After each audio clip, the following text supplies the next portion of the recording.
Jean, thank you very much. I like those red socks. Just stand out, you know.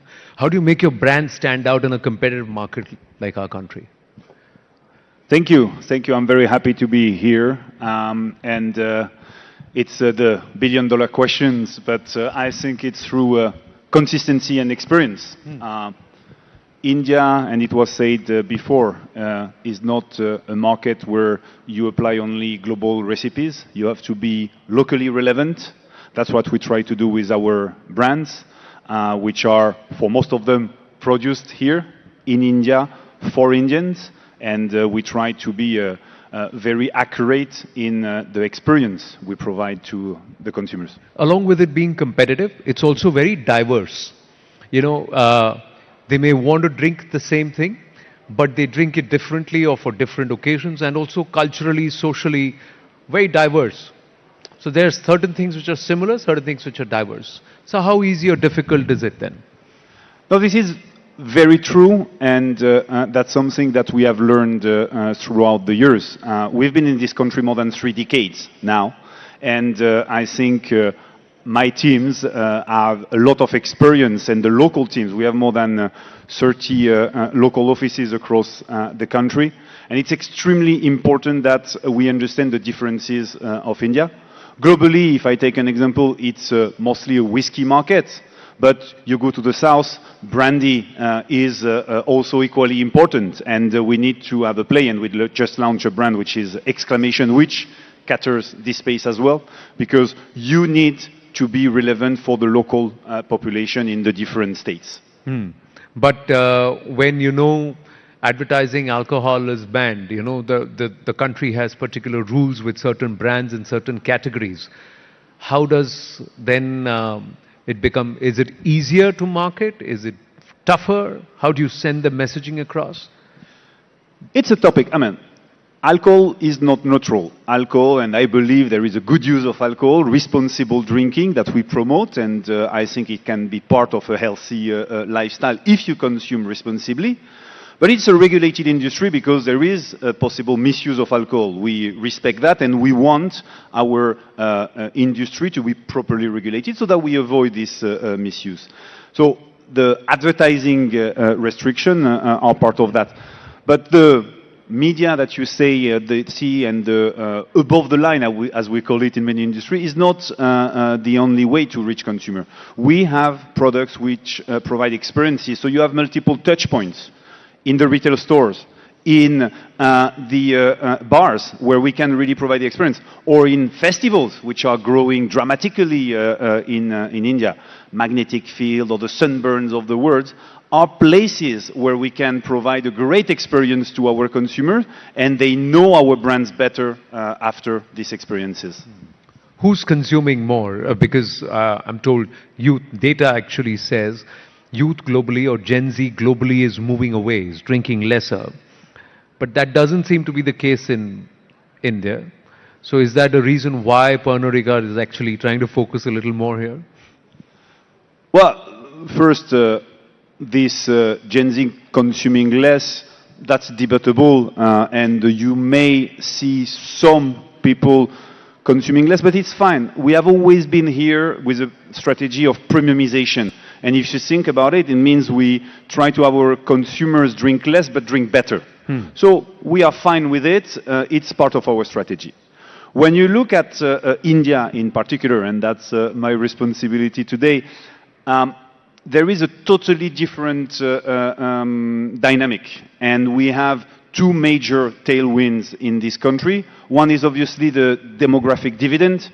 India is a young country, and we have approximately 20 to 25 million new legal drinking age joining the cohort of potential drinkers in this country. Some of them choose not to drink, and it's perfectly okay. It's their choice. But the one who choose to drink, we want to be there to provide them with quality brand and the right experience. So that's this demographic dividend, first big tailwind. And then obviously the economic development of India. We play in the premium segment of spirits, and with the rise of the income of Indian, average income, but also the discretionary, the disposable income, which is disproportionately growing, we are seeing more and more people interested in our categories, where we provide not only a good liquid, but also a great experience, and being part of the lifestyle of our consumer is really what we aim for. When you were told 3 years ago, Jean, you got to go to India and you got to handle the business there, what did you think about that responsibility? And 3 years later, what do you think about Bharat and its people? Well, I must admit, I didn't know India very much when I was asked to come here, and I'm very happy that I said yes, because it's a fantastic experience. I knew the position was great, the opportunities were there. What I didn't realize before, and that I'm learning every day about, is the diversities of these opportunities and the richness of India. So as I said, we have 30 commercial offices, we have 19 plants across the country, because we need to produce in various states. And I constantly travel in the country. I was in Bangalore yesterday, I was in Vizag the day before, just to get the pulse of India and understand how we can be relevant in each of the states, what are the preferences of the consumers, how we can take a global brand and make it relevant in one particular state, how we can take our giant brands like Royal Stag or Blender's Pride and adapt sometimes the liquid, sometimes the variant that we bring to the local taste, and making sure that it is again relevant there. He's a master at his craft, isn't it? How beautifully in 2 answers he's plugged so many of his brands. Yeah, Jean, I have to credit you there. But, this FTA that's going to be signed, Bharat is signing a lot of trade deals. And one of the conditions was to reduce the entry barriers for foreign spirits. So be it UK, be it the FTA or the mother of all deals with the European Union, how's that going to impact your business, your approach to Bharat? And does that mean that you're going to be making less in our country and bringing more from the outside? So it's very positive. And as an international businessman, I'm always supportive of free trade agreements. And I think it's really bring opportunities both ways. This UK FTA and the EU FTA that will come later, the text was just published yesterday, are great opportunities, of course, for the UK or for European Union to trade with India, but also the other way around. And we do produce in India and sell in India 97% of our volume, but we also export these brands. So there will be these opportunities. At the end of the day, we're talking about different opportunities at different price levels. So we should not see the imported brands as competition to the local brand. It's actually different segments that are catered. And even if the small friction of competition happen at some point, having competitors is great because it pushes you to be better. I think the fantastic rise of Indian single malt that we see today, probably some of it is inspired and pushed by the great Scottish single malt that used to exist, but also the example that Japan has been doing, or Taiwan with their brands, and Indian are jumping in with their own touch. We have one brand, I will name it also, Longitude 77 in that space, and this is really something that benefits both ways. And Indian bringing their local touch to this segment is an addition to the enjoyment for consumers. How do you see tier 2, tier 3 markets in our country approach premium drinking, premium alcohol? It's extremely important for us. As I said, we've been 30 years in the country. We have some of the biggest whiskey brands in particular in this country. So we cannot rely only on Metro. Metro are important for us, but it's not enough.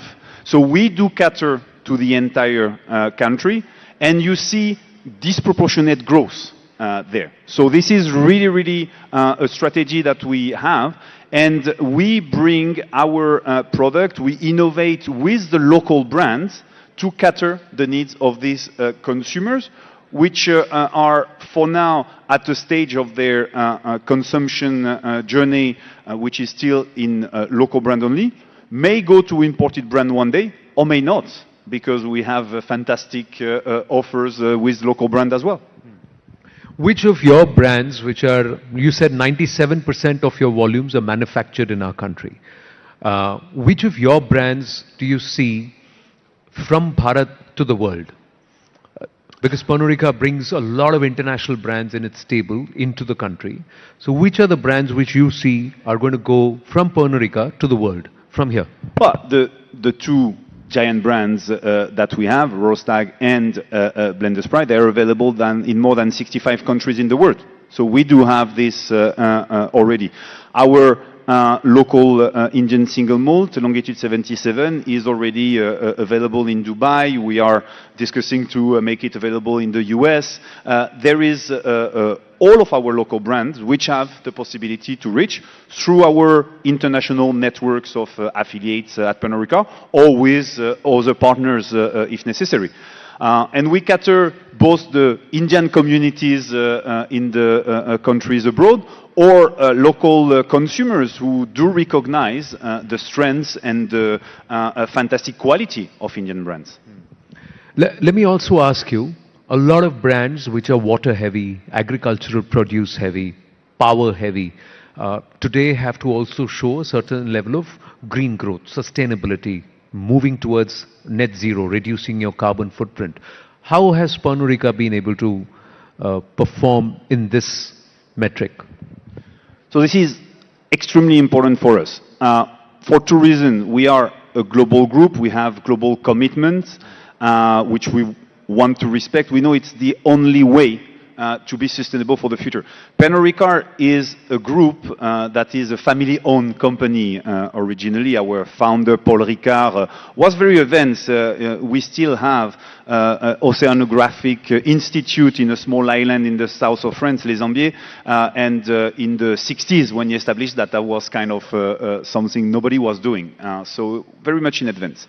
We have this sustainable development goal, which are very measurable, and we must apply them in India because India represents 1/3 of the volume of the group.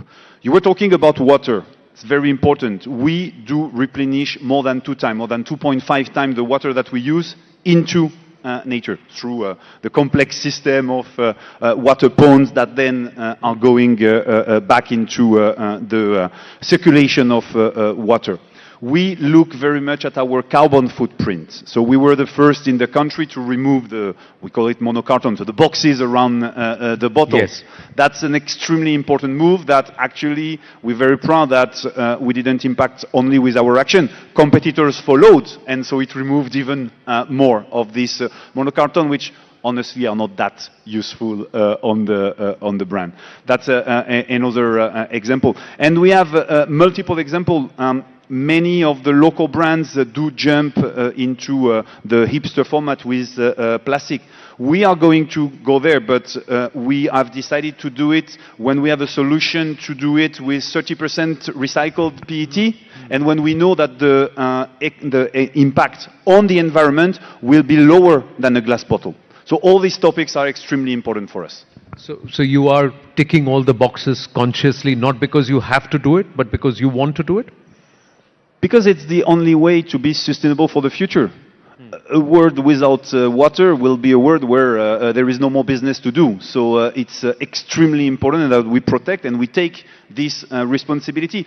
I think being as I was saying, in an industry where we need to acknowledge the responsibility of responsible consumption, making sure that we develop a sustainable business for the generation that come after has always been embedded into our way of thinking and way of doing business. Well, as a news network, we've got to walk the tightrope between revenue and ratings. So you've got to have the audience watching you while you don't compromise that, but you've got to also, because we are a cost center, you've got to look at revenue. For you, it is volume and value. So how do you find the balance, or do you tilt towards volume more than value? No, it's more value than volume. As I said, premiumization, which has been a strategy that we have applied worldwide and in India for many years, means we really want to push consumer to drink better. That's our goal, and we try to see consumer trading up, sometimes from non-operating segments to our categories. And when they are within our operating segment, how we can give them better experiences with even more premium products. So value is more important, and we really look at a way to deliver value to the consumer for a great experience. People, of course, they want a great liquid when they drink a spirits, but they want the lifestyle and the experience that go with it. And we really pay attention to deliver all of it. All right, less than 5 minutes on the chat, so I'm going to move away from the corporate talk to something personal from you and to understand for all of us. There are a lot of future leaders sitting here. You're CEO of one of the largest, companies in this segment in our country, and also the world over. You are part of the global leadership in Pernod Ricard. What are the leadership lessons that you've learned which you can share with us, especially when you operate in different markets? And you come from one market, you've got a learning there. You come to another market and the variables change, don't they? Regulations change, the atmosphere in which you would work, the business environment change, the people, consumers change. So how does your leadership style change? Or how do you adapt? It's super important to be agile and adaptive. And this is something I have learned hopefully early enough in my career. I've been posted in different countries. And when you arrive, even as the CEO in a new country, there is a few elements that you can drive and you can bring your style. But there is a lot of adaptation, understanding of the culture of the country. And I think when you come to India, it's the next level because you don't have to understand one culture, but several cultures, which makes it even more interesting. So you were asking what advice I can give. It's be bold and be agile. Adapt yourself. And you will always go into a job with a job description that tells you what to do. But look at what you can do more outside of this job description, how you can contribute to your organization even more than what is on paper. If you do that, you will be noticed and you will have more opportunities. And my experience working with Indian is the workforce is extremely well educated, so you have people that are really able to do that. We, as a group, source talent from India to send them abroad. And sometimes they come back to contribute again to the Indian business. But really, we see India as a manufacturer for talents that is really helpful for the entire group. True. But do you think the Indians or Bharatiya are far more welcoming of the French than the French are welcoming of the Indians back there? Because you don't speak French, I don't talk to you. We don't do that. You speak English, we speak English. Well, I don't speak Hindi, but I'm very welcome here, so that's good. No, it's a mindset. Yes, Indians are very welcoming, and I have had a fantastic experience in this country on the almost 3 years I've spent here so far. And I would say most of the French people would be similar. You might experience difficulties with the language because us French are not always good with English, but the intention is there. And I find a lot of similarities in the mindset, in the willingness to be outgoing, to share stories, and the natural exchange is easy, the connection is easy to get. How do you tide over cultural differences and also this entire, if for want of a better word, ego block? Who's he to tell me? Why do I have him to come and tell me what I should do? It happens to every leader. And on the other hand, you as a leader also have to show a certain level of humility to say, listen, I need to learn from them because they work this market more than I have. So how do you figure that out? And how much time does that take? 6 months, 1 year, 6 weeks, or it varies? Forever. It's no, but that's probably the easiest question of all. I come here, I know nothing about the Indian market, and I have a lot to learn. And I have excellent teams who know the market and who teach me. My role is to stitch the things together, to push them to do even better. But I'm not here to teach anybody about the Indian markets. I have people who know much better than me. And I learn from them, I try to understand, and again, I push them to work better together, I push them to exceed the expectation, but I'm not the one who will teach anybody about India. So what are you going to be doing? And what do you learn? Well, So far, I've learned so much about how to do business differently in India. The brand we just launched recently, which is Exclamation, covering 5 categories of spirits with one brand. When I was first presented this project, I said, no way, we don't do that in our industry. And there is no good example abroad of a successful brand covering different spirits category. In India, it's possible. An umbrella brand works in our industry. And this is something that my team has thought, showing me examples, being very convincing about it. And then we launched it. Yeah, because you can put an exclamation after anything, right? And change the It's true. It's true that India is an exciting country. All right, on that note, Jean, lovely speaking with you. Thank you so much. And thank you so much for being such a wonderful partner and invaluable one with us here at the Rising Bharat Summit 2026. Thank you. Thank you so much. Thank you.